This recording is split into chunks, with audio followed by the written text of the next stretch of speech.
इस वक्त की बड़ी खबर आपको हम दे रहे हैं पाकिस्तान से। पाकिस्तान के पेशावर से बड़ी खबर है। पुलिस लाइन मस्जिद में खुदकुश धमाका, पुलिस एहलकारों समेत 17 अफराद हलाक, 80 से ज्यादा अफराद जख्मी हुए हैं और जख्मियों में कई की हालत तशवीशनाक है। नमाज जोहर के दौरान ये धमाका हुआ है। पाकिस्तान से इस वक्त की बड़ी खबर, पाकिस्तान पेशावर में पुलिस लाइन मस्जिद में धमाका हुआ है। खुदकुश धमाका है ये, जहां पर पुलिस एहलकारों समेत 17 अफराद हलाक हो गए हैं और 80 से ज्यादा जख्मी हुए हैं। जख्मियों में कई की हालत तशवीशनाक बताई जा रही है। और आपको बता दें, जोहर की नमाज के दौरान ये धमाका हुआ है जो पेशावर में, पाकिस्तान के पेशावर पुलिस लाइन मस्जिद में हुआ है। मजीद जानकारी के लिए हमारे साथ हमारे नुमाइंदे शैलेंद्र जुड़ चुके हैं। शैलेंद्र, क्या अपडेट इस वक्त आप दे रहे हैं इस धमाके को लेकर? देखिए जिला, जैसा कि आपने बताया कि ये पेशावर की पुलिस लाइन में जो ये मस्जिद थी, वहां पर ये धमाका 1:40 के आसपास बताया जा रहा है कि हुआ है। और जो अपडेट है इसमें जो टोल है वो 28 पहुंच गया। 28 लोगों की इसमें मौत बताई जा रही हुई है और वहीं 150 से ज्यादा लोग जो है वो मजीद जख्मी है। आपको भी बता दें कि जो वहां पर पाकिस्तानी मीडिया है, जो स्पॉट पर जो लोग रिपोर्ट कर रहे हैं, वो ये बता रहे हैं कि जब ये धमाका हुआ तो एक पोर्शन मस्जिद की बिल्डिंग का नीचे आ गया और जो पहली रोम है, जो पहली जो क्यू में जो लोग नमाज पढ़ रहे थे, उन पर दीवार आ गिरी है। तो माना जा रहा है कि उसके नीचे कुछ लोग दबे होने की भी आशंका है। हालांकि वहां पर लगातार कोशिश की जा रही है कि वहां पर रेस्क्यू ऑपरेशन अभी फिलहाल चलाया जा रहा है। लोगों को वहां पर हॉस्पिटल ले जाया जा रहा है और जो उस एरिया में जो तमाम हॉस्पिटल है वहां पर इमरजेंसी भी अनाउंस कर दी गई है। और आपको याद है कि ये जो धमाका है ये बहुत बड़ा इसलिए भी है क्योंकि इससे पहले जो आखिरी जो ऐसा पेशावर में हुआ था वो पिछले साल हुआ था, जो कि शिया मॉस्क रिसालदार इलाके में है, उसमें 63 लोगों की जान गई थी। उसके बाद ये बहुत बड़ा धमाका है जो इस साल आज के दिन हुआ है। लेकिन आपको बता दें कि तहरीक तालिबान पाकिस्तान इस तरह के इंसिडेंट्स कराने में, इस तरह के हमले कराने में लगातार इस तरह के वो क्लेम्स करते रहे हैं। हालांकि अभी तक किसी ने क्लेम नहीं किया इस धमाके के पीछे कौन है, और ये भी अब तक क्लियर नहीं है कि सुसाइड बॉम्बिंग थी, यहाँ पहले ही बॉम्ब प्लांट कर दिया गया। जी शैलेंद्र, पुलिस लाइन मस्जिद बताया जा रहा है, जैसा कि आपने साबिक़ा जिक्र किया पहला कि शिया मस्जिद थी, इस तरह का एक धमाका 63 की हलाकत हुई, लेकिन ये पुलिस लाइन मस्जिद बता रहे हैं पाकिस्तान में। तो पुलिस लाइन की मस्जिद मतलब क्या पुलिस वाले भी इसमें हलाक हुए बता रहे हैं? तो ये पुलिस लाइन मस्जिद क्या इलाका है? देखिए, पेशावर के पास ही पुलिस हेडक्वार्टर है, वहां के करीब ये मस्जिद बताई जा रही है। हालांकि उस वक्त वहां पे क्योंकि पुलिस वाले भी हलाक हुए हैं इसमें।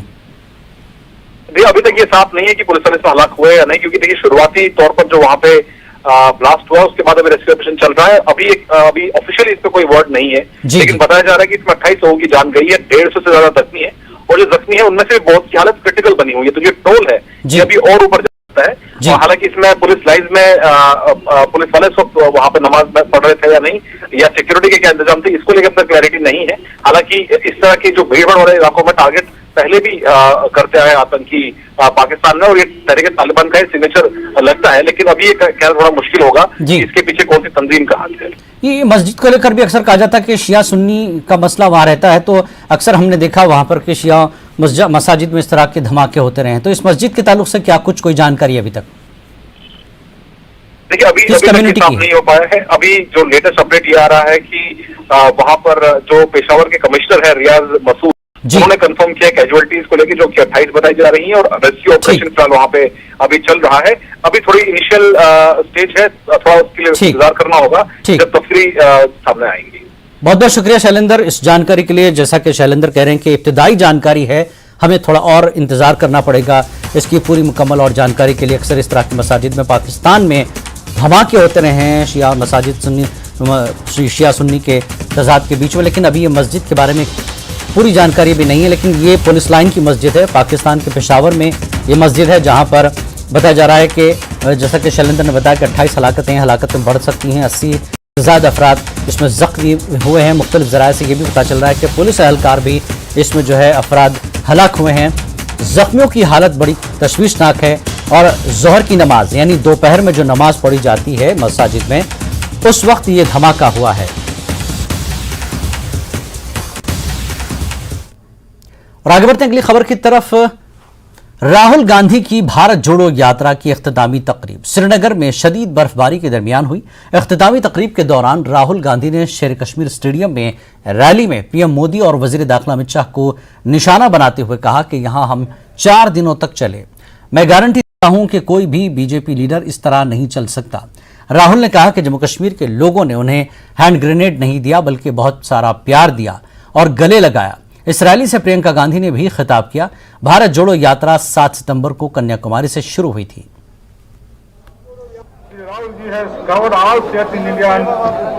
भारत यात्रियों ने हमें दिखाया, एक रास्ता दिखाया है, प्रेम का रास्ता, एकता का रास्ता, सबको एक साथ लेकर चलने का रास्ता। तो आज यहाँ बर्फ में खड़े हुए आप सबको मैं धन्यवाद देना चाहती हूँ, बधाई देना चाहती हूँ कि आपने हमारे देश में एक रोशनी की किरण दिखाई है और मेरी आशा है कि ये देश में फैलेगी, नफरत खत्म होगी और प्रेम इस देश को आगे बढ़ाएगा और आप सबको एक साथ जोड़ेगा। घुटने में प्रॉब्लम आई और जबरदस्त प्रॉब्लम आई, पूरा अहंकार उतर गया और मैं सोचने लगा क्या मैं ये जो 3,500 किलोमीटर है क्या मैं इनको चल पाऊंगा या नहीं। तो जो मैंने सोचा था आसान काम होगा वो काफी मुश्किल हो गया, मगर फिर मैंने किसी न किसी तरीके से ये काम पूरा कर दिया। बहुत कुछ सीखने को मिला। कश्मीर की ओर आ रहा था और मैं सोच रहा था कि इसी रास्ते पे मैं नीचे से ऊपर जा रहा हूं। मैं सोच रहा था कि इसी रास्ते से सालों पहले मेरे रिश्तेदार नीचे से ऊपर आए, सॉरी ऊपर से नीचे आए, कश्मीर से इलाहाबाद गंगा की ओर। जम्मू कश्मीर के लोगों ने मुझे हैंड ग्रेनेड नहीं दिया, अपने दिल खोलकर प्यार दिया, गले लगे।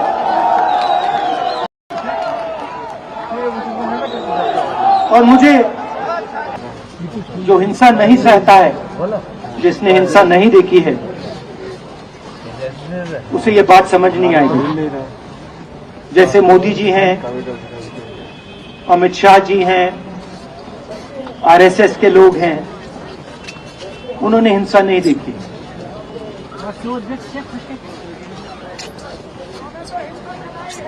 डरते हैं, नहीं डरते हैं, देखिए डरते हैं।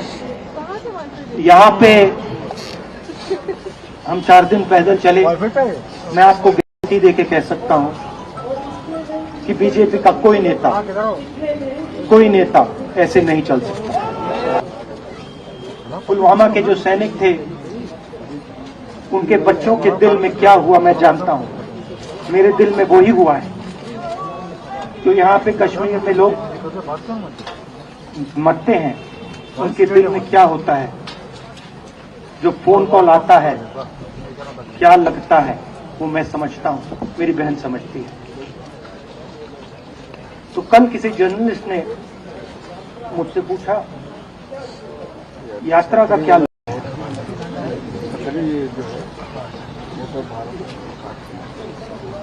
कहा कि यात्रा क्या अचीव करना चाहती है, जम्मू कश्मीर में क्या अचीव करना चाहती है। मेरे उस समय दिमाग में आया, मगर मैंने कहा नहीं बोलता हूं, कल भाषण में बोलूंगा। यात्रा का लक्ष्य है कि ये जो फोन कॉल हैं, चाहे ये आर्मी के हों, चाहे सीआरपीएफ के हों, चाहे कश्मीर के लोगों के हों, फोन कॉल बंद हो। पीछे कर आप भैया, हाथ पीछे कर आगे, ओ भैया आ जाओ। इसको बोलो किसी बच्चे को, किसी माँ को, किसी बेटे को ना लेना पड़े। मेरा लक्ष्य ये जो फोन कॉल हैं, इनको बंद करने का है। भारत जोड़ो यात्रा के आखिरी दिन कांग्रेस लीडर राहुल गांधी और प्रियंका गांधी ने श्रीनगर में पार्टी हेडक्वार्टर पर बर्फबारी के दरमियान कौमी परचम लहराया। मौलाना आजाद रोड पर वाक़ई पार्टी दफ्तर में हिंदुस्तान के मुख्तलिफ हिस्सों से आए कांग्रेस लीडरों ने शिरकत की और कश्मीर के दूर दराज इलाकों से भी बड़ी तादाद में लोगों ने परचम कुशाई तकरीब में शिरकत की।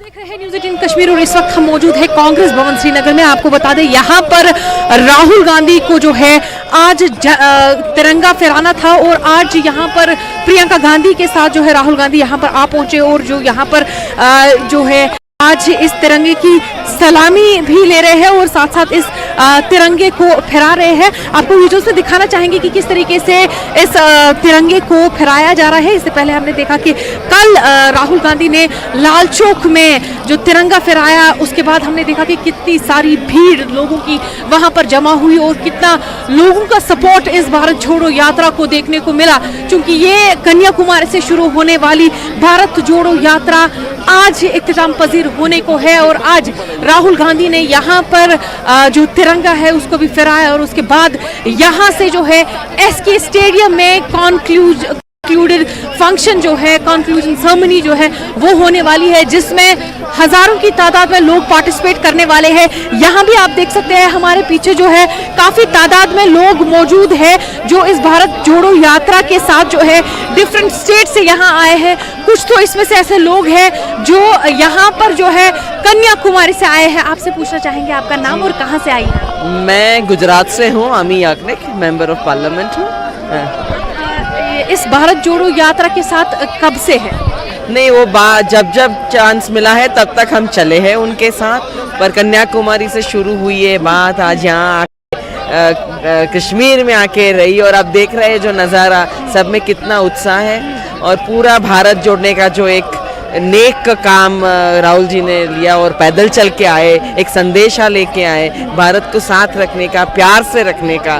तो ये देख के आप, ये नज़ारा देख के आप अंदाज़ा लगा सकती हैं कि राहुल गांधी ने कल खुद कहा प्रेस कॉन्फ्रेंस में कि एक्सपेक्ट नहीं किया था इतना प्यार मिलेगा और इतने लोग जुड़ जाएंगे इस यात्रा के साथ। नहीं, वो ऐसा है कि पैदल चल के आ रहे हैं, कितने लोग जुड़ेंगे कितने नहीं जुड़ेंगे, कौन चलेगा, ऐसा उनको सबको ऐसा लगता था कि जहाँ जहाँ वो चले वहाँ लोग मिलते गए, आते गए, जुड़ते गए, इतने मिले, उनको इतने गले लगाया, उन्होंने सबको गले लगाए, सबकी बातें सुनी।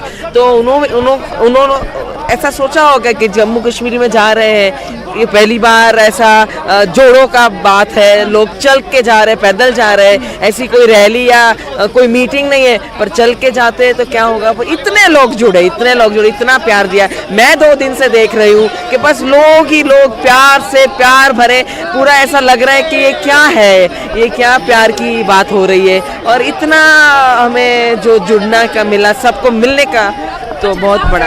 इतनी भारी बर्फबारी हो रही है उसके बावजूद भी लोग जो इस भारत जोड़ो यात्रा के साथ जुड़ रहे हैं। लगातार हमने देखा कि किस तरीके से जब कश्मीर एंटर किए राहुल गांधी तो यहाँ की जो पॉलिटिकल पार्टीज है, यहाँ की रीजनल पॉलिटिकल पार्टीज है, किस तरीके का सपोर्ट जो है इस यात्रा को मिला और उसके बाद जो है यहाँ पर जो लोग हैं, यहाँ के जो लोग हैं मकामी लोग, उनका कितना सपोर्ट मिला। सब धर्म संभव की विचारधारा लेकर महंगाई, बेरोजगारी और लोकशाही का जो हनन हो रहा है, सामाजिक ध्रुवीकरण हो रहा है और इसके लिए संविधान बचाने के लिए, लोकशाही बचाने के लिए हम राहुल जी भैया के साथ डट के साथ मुकाबला करने के लिए यहाँ आए हैं। इस वक्त जम्मू कश्मीर में पहुँचे हैं और जम्मू कश्मीर के मेरे हिंदू भाई, मेरे मुसलमान भाई, मेरे सब सिख ईसाई भाई मिलजुल के प्यार से हमें सफलता हासिल करने के लिए साथ दे रहे हैं और जरूर भारत जुड़ गया है और आगे भी जुड़ेगा।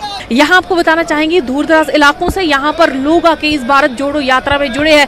अब देखना ये रहेगा क्या इस भारत जोड़ो यात्रा से हकीकत में देश के लोगों पर कोई इम्पैक्ट पड़ता है, क्या सच में जम्मू कश्मीर के लोगों पर कोई इम्पैक्ट पड़ता है। न्यूज़ 18 के लिए अफाक्षा के साथ फजा ज़ैनब। श्रीनगर में कांग्रेस की रैली खत्म हो गई। रैली के बाद वहां मौजूद लोगों ने राहुल गांधी और प्रियंका गांधी के खिताब पर अपना रद्दमल जाहिर किया। बर्फबारी कल रात से ही हो रही थी, लगता नहीं था कि यहाँ पे एसके स्टेडियम में रैली होगी, लेकिन रैली हुई। इससे अंदाज़ा लगता है कि जो कांग्रेस है उन्होंने अपना मन बना लिया है एक असरदार अपोजिशन का। रैली खत्म हुई, कई लोगों ने तकारीर की, ख़ास तौर पे उमर अब्दुल्ला, प्रियंका गांधी और राहुल गांधी ने। लोग बाहर आ रहे हैं, इनसे जानना चाहेंगे कि किस तरह की जो उम्मीदें थी क्या वो भर आई, क्या चाह रहे थे, क्या हासिल होगा। बहुत कुछ हुआ आने वाले, बदलाव आएगा। क्या बदलाव? बदलाव आएगा। आप क्या बदलाव चाहते हैं? हम ये बीजेपी हुकूमत नहीं चाहते हैं। जुल्म हो रही है कश्मीर में, जम्मू में, कश्मीर में जमीन की नफरत की बातें कर रही है ये। राहुल जी आए भाईचारा के लिए आए यहाँ पे। आप बात कीजिए, आप क्या बता रहे हैं? जी हमें बहुत सारी उम्मीदें हैं राहुल जी से, इसलिए हम यहाँ आए हैं, बदलाव चाहते हैं, एक उम्मीद लेकर आए हैं, एक आशा की किरण लेके आए हैं, इसीलिए हम बहुत सारे कुछ चाहते हैं। बदलाव हो जैसे कि बेकारी है, बेरोज़गारी है, गरीबों को कुछ पूछता ही नहीं है, दिन ब दिन नफरत का बाजार गर्म हो रहा है, इसलिए हम बदलाव चाहते हैं। हमें राहुल जी से बहुत सारे उम्मीद है, बहुत सारे यकीन है उन पर, आशा की किरण लेके आए हैं, इसलिए हम चाहते हैं जल्द से जल्द हम इस नफरत की बाजार से आज़ाद हो। नफरत के बाजार से आज़ाद होना चाहते हैं। नाम? आज लोगों के दिलों के अंदर जिस तरह से आज इस बैठी जो सत्ता में सरकार है, जिन्होंने महंगाई, बेरोजगारी और जो अव्यवस्था से पूरी तरह फेल है, उसके खिलाफ जोश है लोगों के दिलों में। और राहुल गांधी जी ने ये सिद्ध करके दिखाया है कि जो कन्याकुमारी से और श्रीनगर यहाँ पहुँचे हैं, वो लोगों की आवाज़ बनकर पहुँचे हैं। उम्मीद है राहुल जी के साथ हमारी एक उम्मीद जुड़ी हुई है कि देखिए जो अपना ये भाजपा सरकार थी, इन्होंने हमारा स्टेटहुड लिया, गरीब लोग उनके मतलब हर एक चीज़ में महंगाई बढ़ा दी, मतलब गरीब लोगों को बहुत तंग कर दिया भाजपा सरकार ने। हमारा बस एक मोटिव इस टाइम, बस राहुल जी की सरकार आए और हम सब इस टाइम पूरे मिल के राहुल जी के साथ है, इनका सपोर्ट कर रहे हैं, फुली सपोर्ट है राहुल जी का हमारे साथ। सर जी मुझे ओ क्या राहुल जी मूजूब शौक क्या जुल्म चलान अगर खिलाफ क्या गई ये रैली कर क्या इंशाल्लाह फतह सन इंशाल्लाह कांग्रेस बसान ये रैली गई ये कांग्रेस का फायदा सीटन मज इलेक्शन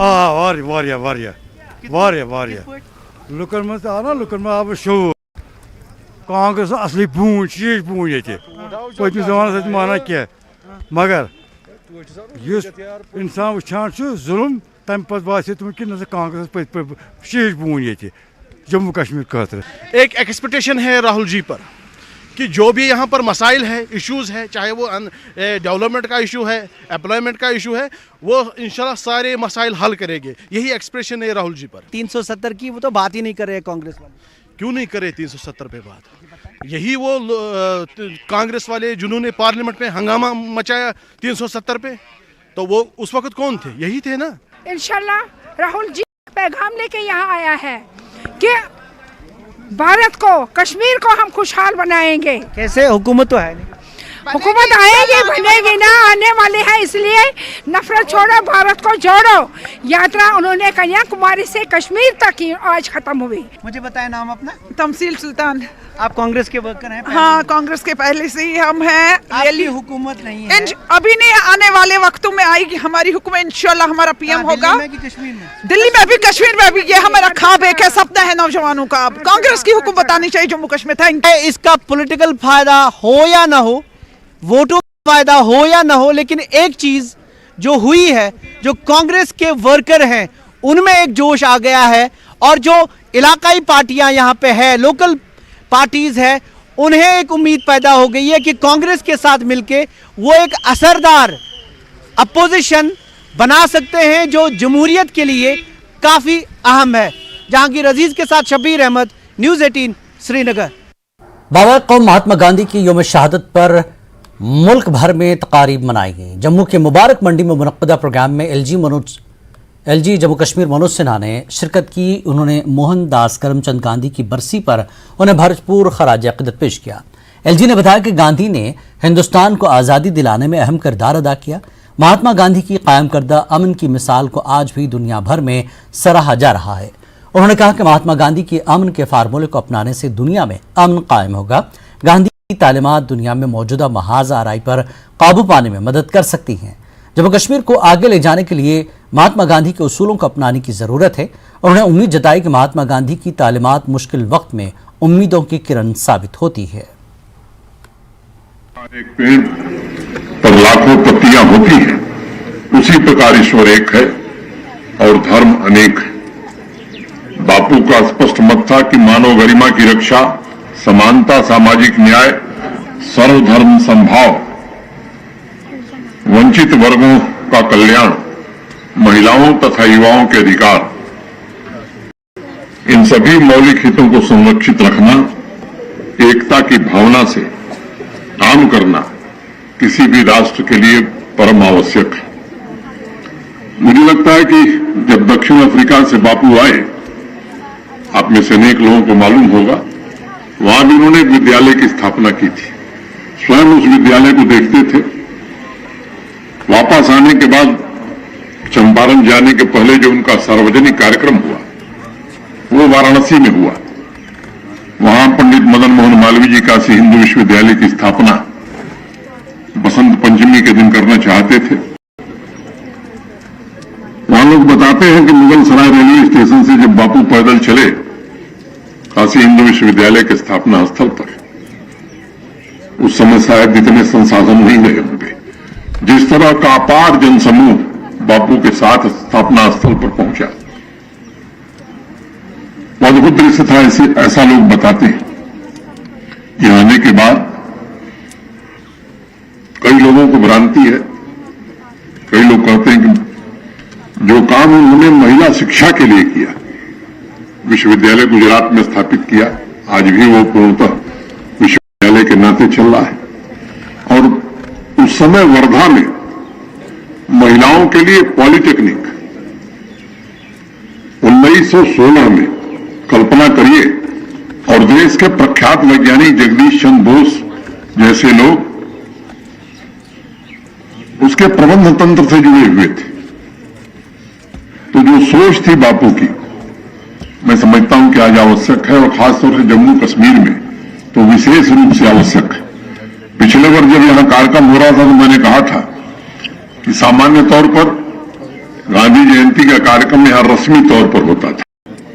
गत वर्ष हम लोगों ने फैसला किया कि 5 सितंबर शिक्षक दिवस राधाकृष्णन जी के जन्मतिथि के तत्काल पश्चात पूरे महीने भर हम गांधी जयंती का कार्यक्रम करेंगे। मुझे प्रसन्नता है और मैं आप सबसे निवेदन करना चाहता हूं कि इस वर्ष भी गांधी जयंती में हम सब मिलकर के काम करें, एक साथ काम करें।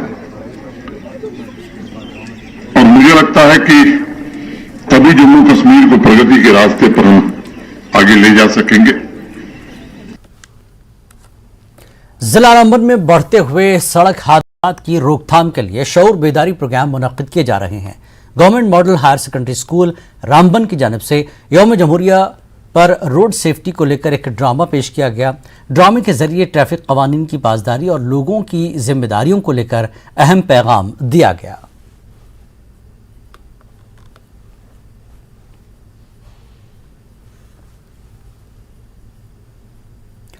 कुंजर में एक मोबाइल दुकान में चोरी हुई है। चोरों ने लाखों रुपए मालियत के कीमती मोबाइल उड़ा लिए। अगरचे चोर ने दुकान से बाहर नस्ब करदा सीसीटीवी कैमरे को तोड़ दिया था, तहम दुकान के अंदर नस्ब करदा सीसीटीवी कैमरे में चोर की सारी कारस्तानी कैद हुई। चोरी की बढ़ती वारदात से लोगों और खास कर दुकानदारों में तशवीश की लहर दौड़ गई है। कुंजर में दीगर दुकानदारों का कहना है कि चोरी की वारदात से उन्हें काफी परेशानी रहती है। लगभग 10-15 मोबाइल आईफोन और 5-8 मोबाइल एंड्रॉयड के ले गए।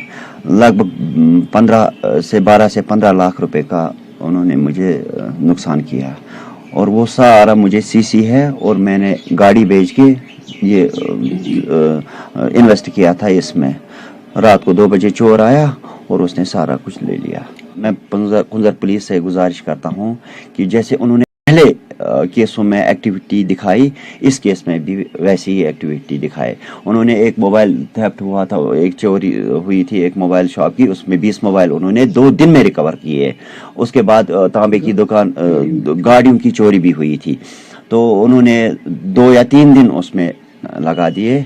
2 या 3 दिन में उन्होंने वो रिकवर किया। उम्मीद है पुलिस से कि मुझे बस हेल्प करे। अब लास्ट सहारा मेरा पुलिस ही है, और मुझे उम्मीद है कि कुंजर पुलिस इंशाल्लाह जल्दी इन चोरों को पकड़ेगा। अत बारस मज दुकानदार तशवीश में क्या पता यह गैंग का, मतलब ये तुम कामयाब गए, तुम तथ मज तुम दिमागी खराब, नार वद यथ दुकानस तम हेकन मतलब यह कर एफोर्ड चूर कर तम मे बासान तम हिसाब नार ति दिवान तथ तो दोम ये तम कामयाब गई तथ ब्रोह कन ये सनिस बोस कम से कम 10-15 लाख रुपये नुकसान इन चीज़ों कि दुकानदार आम दुकानदार तशविशस मन कि निंदर क्या दूरिम दुकानदार रात निंदर पे नजदीक साल मसला।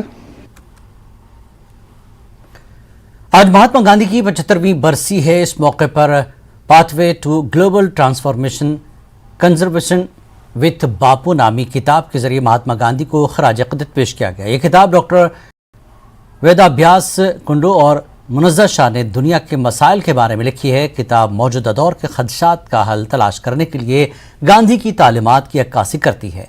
एक सीनियर गांधीयाई कुमार कालानंदा मनी का कहना है कि मुसन्निफीन ने आज दुनिया को दरपेश 20 बड़े मसाइल की फहरिस्त दी है और उन तमाम मसाइल का गांधीयाई मुतबादिल फराहम किया है। रिटायर्ड IAS अफसर महेश्वर शर्मा का कहना है कि बहुत आसान अल्फाज में मुसन्निफीन और एडिटर ने इन उसूलों के सामने लाया है जिनके लिए महात्मा गांधी ने जिंदगी भर जिद्दोजहद की है। This unique conversational format book of more than 20 chapters had taken gist from Gandhi's concepts to solve today's problems, which are very complex and which are often at competition with each other. In very simple words, the authors and the editor, they have brought out the principles for which Mahatma Gandhi strived throughout his life and which are essential, which are rather required to be adopted in today's life. The book will serve its purpose, I hope, and I wish good luck to the trial. The author of this book, Dr. Vedavyas Kundu and Ms. Munazza Shah, have listed 20 core problems the world is facing today and have provided Gandhian alternatives to all these problems. Therefore, this book has become very relevant for all those who are looking for the solution of these problems world over.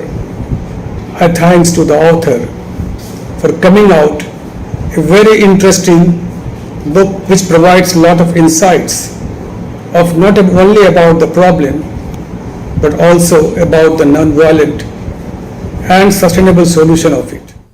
भारी बर्फबारी की वजह से कश्मीर की वाहिद rail खदमात भी मुतासिर हुई है। बर्फबारी की वजह से सुबह से कोई भी ट्रेन नहीं चल पाई है। हालांकि रेलवे इंतजामिया ने सुबह ही जानकारी दी मौसम को देखते हुए कोई फैसला लिया जाएगा, ताहम अभी तक मौसम बेहतर नहीं हो पाया और बर्फबारी का सिलसिला जारी है जिसकी वजह से कोई भी ट्रेन नहीं चल पाई। हमारे नुमाइंदे आबिद हुसैन ने वादी के सबसे बड़े रेलवे स्टेशन का जायजा लिया।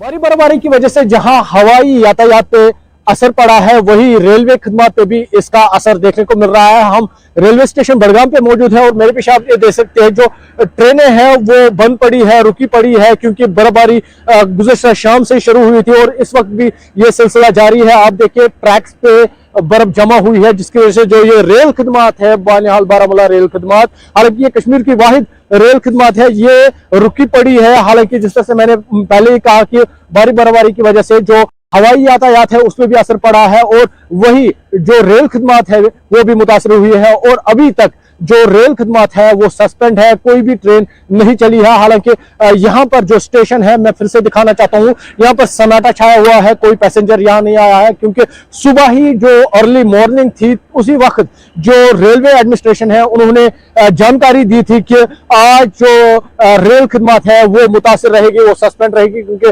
बर्फबारी काफी हुई थी। हालांकि उन्होंने ये भी कहा था कि मौसम को देखते हुए रेल खिदमत को बहाल किया जाएगा, लेकिन जिस तरह से बर्फबारी अभी भी हो रही है तो रेल खिदमत रुकी पड़ी है। न्यूज़ 18 के लिए बड़गाम से मैं आबिद हुसैन। कश्मीर न्यूज में फिलहाल इतना ही। आदाब।